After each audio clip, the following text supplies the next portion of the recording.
Daily MCQ challenge, physics chemistry 2 பாடங்கள்ல இருந்தும் ஒவ்வொரு நாளும் உங்களுக்கு ஒவ்வொரு MCQ வினாவிதம் தரப்பட்டு அதனுடைய எக்ஸ்பிளனேஷன் வீடியோஸும் உங்களுக்கு தரப்படும். நீங்க என்ன செய்யணும் என்று சொன்னா, தரப்படுகின்ற அந்த கொஸ்டினை சுயமாக செய்து பார்க்க வேண்டும். நேரம் எடுத்து அந்த கேள்வியை நீங்க சுயமாக செய்யுங்க. செஞ்சுட்டு எக்ஸ்பிளனேஷன் வீடியோவை பாருங்க. இப்படி நீங்க ஒவ்வொரு வினாவையும் சுயமாக செய்து எக்ஸ்பிளனேஷன் வீடியோ பார்க்கக்கூடிய நேரத்துல உங்களுக்கு விட்ட பிழைகள் என்ன என்கிற விஷயம் இல்லைங்க. ரைட், ஒவ்வொரு வினாவும் ஒவ்வொரு அனுபவத்தை உங்களுக்கு தரும். ரைட், இந்த ஒரு MCQ வினாங்க நாங்க செய்யறோம், அந்த MCQ அந்த எக்ஸ்பிளனேஷனை வச்சு அந்த வினா மட்டும் தான் நான் செய்யலாமண்டா இல்ல. இது போல ஐடியாவை நாங்க வேற கேள்விகள் என்ன செய்யலாம், பயன்படுத்தலாம். ரைட், ஒரு ஐடியா ஒரு கேள்வியில பெறக்கூடிய ஐடியா ஒரு கேள்வியில மட்டும் இல்லையே பயன்படுத்துறது, இன்னும் நிறைய வினாக்கள் என்ன செய்யலாம் நாங்க பயன்படுத்திக் கொள்ளலாம். ரைட், ஸோ அதனால நீங்க தொடர்ச்சியாக என்ன செய்யுங்க, இதை ஃபாலோ பண்ணுங்க. ரைட், அடுத்தது எங்களோட வாட்ஸ்அப் சேனல்ல இல்லாத பிள்ளைகள் உங்களுக்கு யூடியூப் வீடியோ ஃபர்ஸ்ட் காமெண்ட்ல உங்களுக்கு வாட்ஸ்அப் சேனல் லிங்க் தரப்படும், நீங்க அதுல ஜாயின் பண்ணி கொள்ளுங்க. ரைட், அப்போ ஒவ்வொரு நாளும் நீங்க இந்த MCQ சேலஞ்ச் வினாக்களை ஃபாலோ பண்ணி கொள்ளலாம். சரியா? Right, okay. ஸோ முதலாவது வினாவாக நாங்க செய்ய இருக்கிறது கெமிக்கல் கால்குலேஷன்.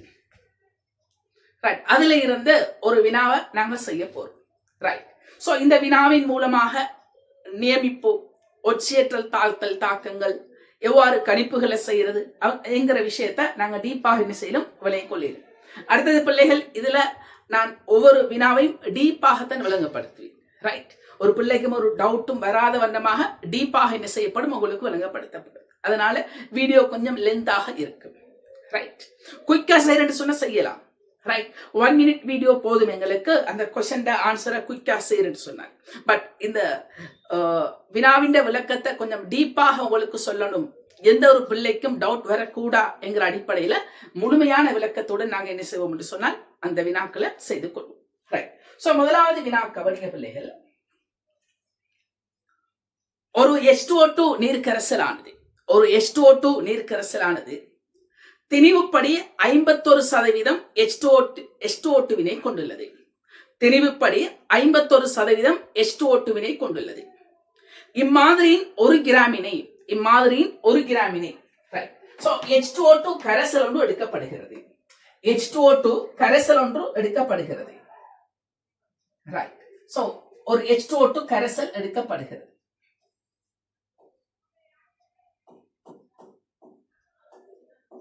ரைட், சோ அந்த H2O2 கரைசல் 1 கிராம் எடுக்கிறாங்க.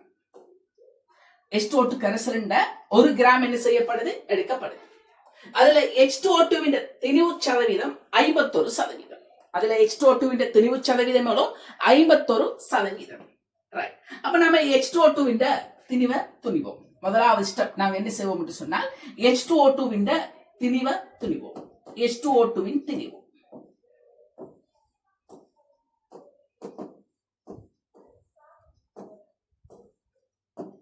H2O2 திணிவு எவ்வளவு இருக்குன்னு சொன்னா 51% இல்லையா? அப்போ 51/100 மொத்த திணிவு எவ்வளவு, கரைசல்ல மொத்த திணிவு 1 கிராம். ரைட், சோ அப்ப இதை நாங்க சுருக்கி எடுத்தால் 0.51 கிராம் என்று சொல்லி வரும் H2O2 திணிவு வரும். ரைட், அப்ப உடனடியாக நாங்க H2O2 மூலணிக்கை என்ன செய்யலாம், கணிக்கலாம். H2O2 மூலணிக்கை என்ன செய்யலாம் என்று சொன்னால் எங்களுக்கு கணிச்சு கொள்ளலாம். அப்ப முதல்ல நாங்க H2O2 மூலர் திணிவு, H2O2 மூலர் திணிவு. ரைட், இத H2O2 மூலர் திணிவை நீங்க துணியலாம். 34 கிராம் 3 சொல்லி துணியலாம். ரைட், அப்ப H2O2 மூலர் திணிவு என்ன செஞ்சிருக்கிறோம், இப்ப நாங்க துணிஞ்சிருக்கிறோம். ரைட், இதை வச்சுக்கொண்டு உடனடியாக நாங்க என்ன செய்யலாம் என்று சொன்னால், இதை வச்சுக்கொண்டு H2O2 மூலணிக்கையை கணிக்கலாம். H2O2 மூலணிக்கை என்ன செய்யலாம் எங்களுக்கு கணிக்க முடியும். H2O2 மோல் திணிவின் கீழ மூலர் திணிவு. திணிவின் கீழ் மூலர் திணிவு. திணிவு எவ்வளோ? 0.51 கிராம். 0.51 கிராம். மூலர் திணிவு 34 கிராம் மூல் செய்ய உண்டு. 34 கிராம் மூல் செய்ய உண்டு. இதை நாங்க சுருக்கி எடுத்தால் 51ங்கிறது 17 மடங்கு, 34 17 மடங்கு. 51 34 17 மடங்கில் 3 2 வரும். 1.5 தர 10 1.5 தர 10 2 என்று சொல்லி நமக்கு ஆன்சர். இது வந்து H2O2 win mole. Right. So கேள்வியில தொடர்ச்சியாக என்ன சொல்லப்படுகிறது என்று சொல்லி பார்ப்போம். வினால தொடர்ச்சியாக என்ன சொல்லப்படுகிறது அப்படிங்கிற விஷயத்தை பார்ப்போம். ரைட். சோ கேள்வியை கவனிங்க. தொடர்ச்சியாக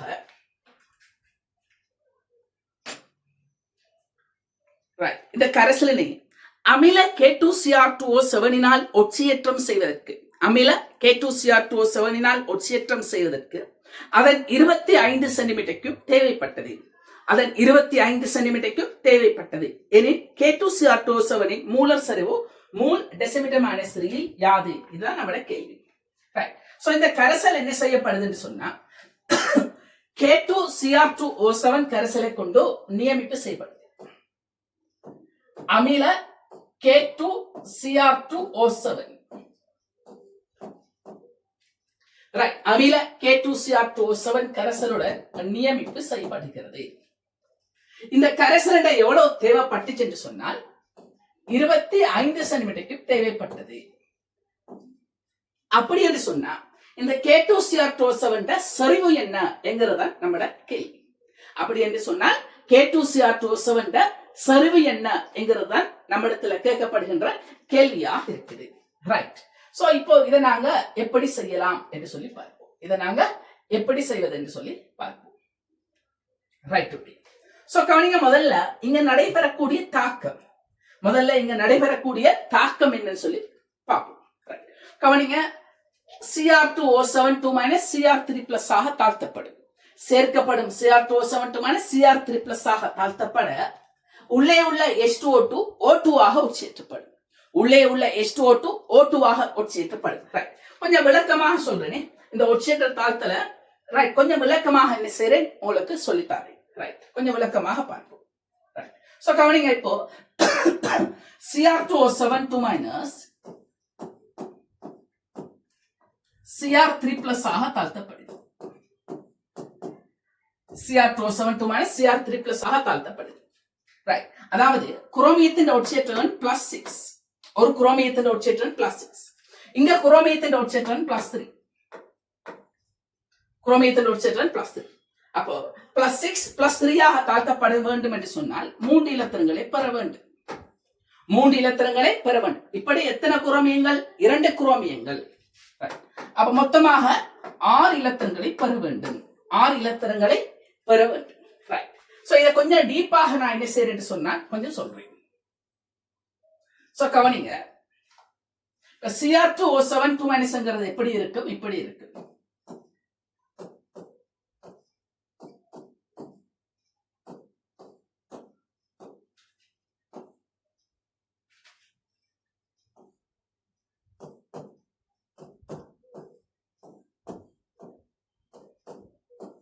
இப்படித்தான் Cr2O7 இருக்க போகுது. ரைட். அதுல இதனுடைய ஒட்சியேற்றல் குரோமியத்தின் ஒட்சியேற்றல் +6, இதுவும் +6. ரைட். இப்ப இது என்ன செய்யப்படுது என்று சொன்னா தாழ்த்தப்படுகிறது. இது ரெண்டுமே தாழ்த்தப்படுது. இந்த குரோமியம் என்னவாக தாழ்த்தப்படுது என்று சொன்னா Cr3+ ஆக தாழ்த்தப்படுது. இந்த குரோமியம் என்னவாக தாழ்த்தப்படுது என்று சொன்னால் Cr3+ ஆக தாழ்த்தப்படுகிறது. ரைட். அதாவது இதனுடைய ஒட்சியேற்றன் +3. இதனுடைய ஒட்சியேற்றன் என்ன? +3. இதனுடைய ஒட்சியேற்றனும் +3. +6 +3 ஆக தாழ்த்தப்பட வேண்டும் என்று சொன்னால் 6 இலத்திரங்களை பெறும்.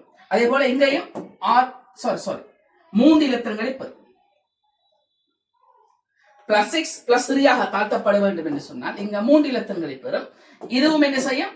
3 இலத்திரங்களை பெறும். ஒட்டுமொத்தமாக இந்த அயன் என்ன செய்யும்? 6 இலத்திரங்களை பெறும். ஒட்டுமொத்தமாக இந்த அயன் என்ன செய்யும்? 6 இலத்திரங்களை பெறும். அதே போல கவனிங்க, இப்ப H2O2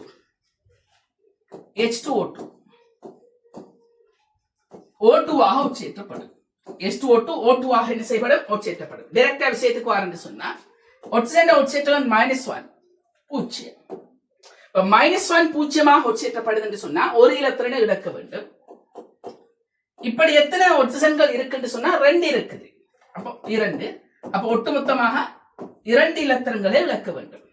இந்த சேர்வை 2 இலத்திரங்களை என்ன செய்ய வேண்டும்? இழக்க வேண்டும். ரைட். சோ இது எப்படி என்று சொல்லி கொஞ்சம் டீப்பாக நாங்க என்ன செய்வோம் என்று சொன்னால் பார்ப்போம். சோ கவனிங்க, இப்போ H2O2 என்கிறது இப்படி இருக்கு. இதான் என்ன? H2O2. ரைட். இதுல ஒட்சேண்ட உட்சேற்றம் -1. இப்ப இது என்ன செய்யுது என்று சொன்னா O2 ஒட்சனாக என்ன செய்யுது? O2 ஆக என்ன செய்யுது? உட்சேற்றம் அடையுது. O2 என்கிறது இப்படி இருக்கு. O2 என்கிறது இப்படி இருக்கு. இதுல ஒட்சேண்ட உட்சேற்றம் என்ன சொன்னா இங்க பூஜ்ஜியமாக இருக்கு. இதுண்ட உட்சேற்றம் என்ன? பூஜ்ஜியம். ரைட். இப்ப கவனிங்க சொன்னா இங்க -1 பூஜ்ஜியமாக போகுது. அப்ப ஒரு இலத்திரன் இழக்கு. இங்க இந்த -1 பூஜ்ஜியமாக போகுது. அப்ப இதுவும் ஒரு இலத்திரனை இழக்கு. அப்ப ஒட்டுமொத்தமாக இந்த சேர்வை 2 இலத்திரங்களை இழக்கும். ஒட்டுமொத்தமாக இந்த சேர்வை என்ன செய்யும்? 2 இலத்திரங்களை இழக்கும். சரியா? ரைட். அதாவது என்ன? இது இழக்கின்ற இலத்திரனைத்தான் இது பெறும். H2O2 இழக்கின்ற இலத்திரனை Cr2O7 என்ன செய்யும்? பெற்றுக்கொள்ளும். இப்ப கவனிங்க, ஒரு Cr2O7 அயன் 6 இலத்திரங்களை பெற்றுக்கொள்ளும். அப்போ இதனுடைய இதுல ஒரு அயனோட H2O2 எத்தனை மூலக்கூறு தாக்கம் புரியும்? 6 தேவைப்படும். ஒரு அயனோட தாக்கம் புறத்துக்கு 6 இலத்திரன் தேவைப்படுது. ரைட். 6 இலத்திரன் தேவைப்படுது. ஆனா இங்க H2O2 ஒரு மூலக்கூறால் தான் 2 இலத்திரன் தான் இழக்கப்படுது. அப்போ ஒரு அயனோட தாக்கம் பெறத்துக்கு இதனுடைய 3 மூலக்கூறு தேவைப்படும். ஏன்? 3 H2O2. அப்ப 3 தர 2 இலத்திரன் 6 இலத்திரன் இழக்கப்பட்டா இது பெற்றுக்கொள்ளும். இதனுடைய ஒரு மூலக்கூறும் இதனுடைய ஒரு அயனும் இதனுடைய 3 மூலக்கூறும் தாக்கம் புரியும். நாம குயிக்கா கெஸ் பண்ணலாம். இப்படி Cr2O7 ஆக 3 H2O2 இப்படித்தான் தாக்கம் புரியும். ஏன்? 3 தர 2 இலத்திரன் 6 இலத்திரங்கள் இழந்தா இதனுடைய ஒரு அயன் 6 இலத்திரங்களையும் பெற்றுக்கொள்ளும். 1க்கு 3 விகிதத்துல என்ன செய்யும்? தாக்கத்தில் ஈடுபட போகுது. இந்த விஷயத்தை நாங்க என்ன செய்யலாம்? உய்தருகிறேன். ரைட். சோ நான் சமப்படுத்தியே காட்டுறேன். இந்த இடத்துல வச்சு நம்ம கேள்வி செய்யலாமே. நான் முழுமையாக தாக்கத்தை சமப்படுத்தணும். Right.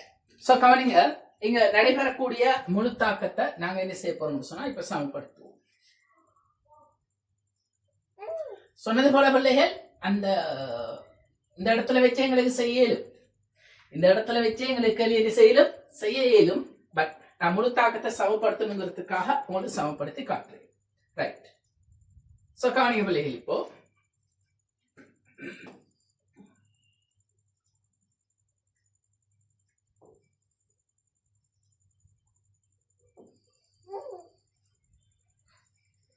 Right.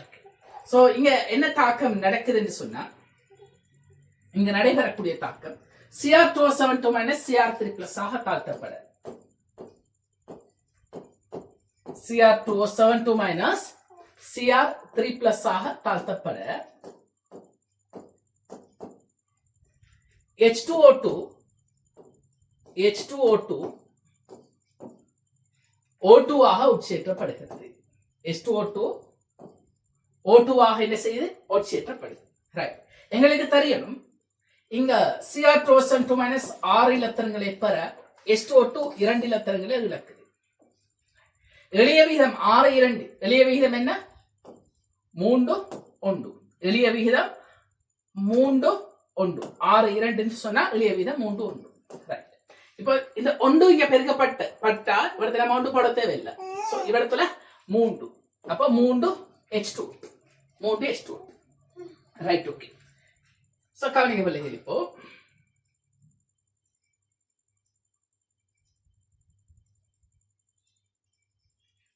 Right 2 chromium 2 Cr3+ இந்த ஆக்சிஜன்கள் இந்த ஆக்சிஜன் அணுக்கள் எல்லாமே O2 ஆக மாறும் இந்த 32 R ஆக்சிஜனும் O2 ஆக மாறும் ரைட் அப்போ 3 O2 இங்க மேலதிகமாக 7 ஆக்சிஜன் சோ அப்ப அங்கல சைடுல 7 H2 7 H2 7 14 ஹைட்ரஜன் இங்க 32 6 ஹைட்ரஜன் சோ இங்க 8 ஹைட்ரஜன் தேவை அதனால 8 H+ உண்மையாக MCQ செய்யறதுக்கு முழு தாக்கத்தை நாங்க சமப்படுத்த வேண்டிய அவசியம் இல்ல ரைட் இந்த கேள்வியை முழுமையாக விளங்கப்படுத்தணுங்கிறதுக்காக தாக்கத்தை சமப்படுத்தி காட்டுறேன் சரி ஓகே இப்ப கவனிங்க இப்ப நாங்க எப்படி கேள்வி செய்யலாம் என்று சொல்லி பார்ப்போம் H2O2 இந்த மூல் எங்களுக்கு தெரியும் H2O2 இந்த மூலோட 1.5 தர 10⁻2 மூல் 1.5 தர 10⁻2 மூல் H2O2 இந்த மூல் 1.5 தர 10⁻2 அப்ப Cr2O2 மூல் என்னவாக இருக்கும் என்று சொன்னா இவரது பீசமானம் 1 இவரது பீசமானம் 3 அப்ப இவரத்துல எவ்வளவு இருக்கும் என்று சொன்னால் 0.5 தர 10⁻2 மூல் ரைட் 0.5 தர 10⁻2 மூல் சில பிள்ளைகள் கேட்கலாம் இது எப்படி வந்தது அப்படின்னு சொல்லி கேட்கலாம் சோ அவங்களுக்காக நான் முழுமையாக தாக்கத்தை நிசரை சமப்படுத்தி காட்டுறேன் சோ இந்த எப்படி வந்ததுன்னு சொல்லி காட்டுறேன் NCr2O7 2- இன் கீழ NH2O2 7 பீசமானம் 1 H2O2 இந்த பீசமானம் 3 அப்போ NCr2O7 2- எவ்வளவு NCr2O7 2-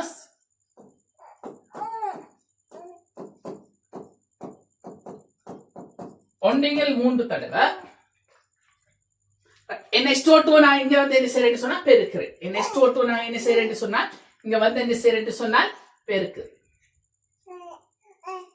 ரைட் சோ அப்போ H2O2 நான் இங்க வந்து பெருக்கிறேன் சோ அப்படி பெருக்கிறேன்னு சொன்னால் 1.5 தர 10⁻2 மூல் 1.5 தர 10⁻2 இதை நாம சுருக்கி எடுத்தால் 0.5 தர 10⁻2 ரைட் ஓகே சோ இப்ப கவனிங்க பிள்ளைகள்